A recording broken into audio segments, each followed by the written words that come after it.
Hey everyone, Kayla Williams here, aka K-Dubs, and I'm joined by J-Dubs. And we're here to bring you the latest in Ticat news for the week. We have a lot of new additions, a lot of new faces on the defensive backs. Let's talk about Brandon Sermons. He got his first start of the season. New guy brought in from Ottawa.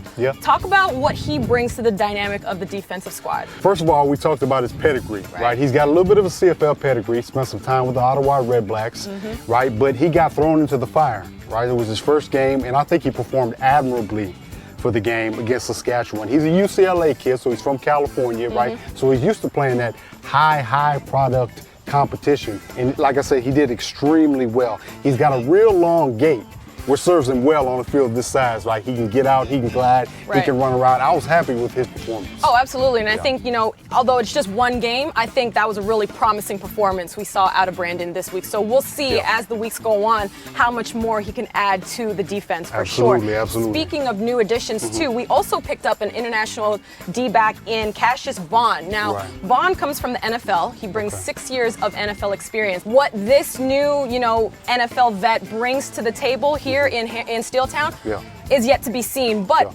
exciting news, definitely. Oh, it's definitely exciting when you get a guy that's played, you know, a number of years at a high level of competition like in the NFL, but you still have to remember this is a different game up here, right? It's a different game. We got a bigger field, a lot of different rules, right? So it's going to take some time for him to get adjusted, but I'm excited to see what he brings to the table as well. All right, next on the docket, dish best served cold. And you know what?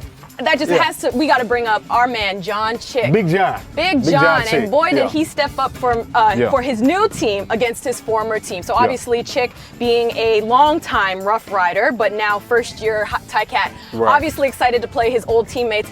And he made sure to leave his impression on his former teammate, Mr. Durant. Oh yeah. Well, you know, I think, you know, John isn't the kind of guy that really hang on playing his old team, but from coming from some experience, right, being at a team down the highway that I used to play for, and then coming to Hamilton, my hometown team, I can tell you for a fact that that was on his mind. All right.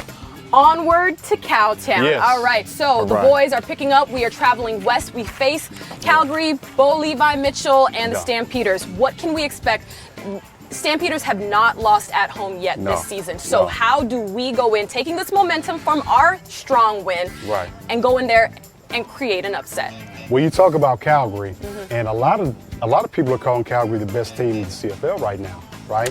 Especially you look at that last game they played against BC, going into the Lions Den and how they perform, right? You got Bo Levi Mitchell. He's playing lights out football right now. You got the defense that is right up there in a lot of the defensive CFL categories, right? You got the kicking game, you got the special teams that are on autopilot. So it's going to be a big test for these cats. Oh, absolutely. I mean, hey, a 6-1 team, you're not doing that by accident by any means. So definitely a great showdown taking place in Calgary this Sunday, August 28th. That wraps it up. I think that was that's pretty good. Not too bad. High five.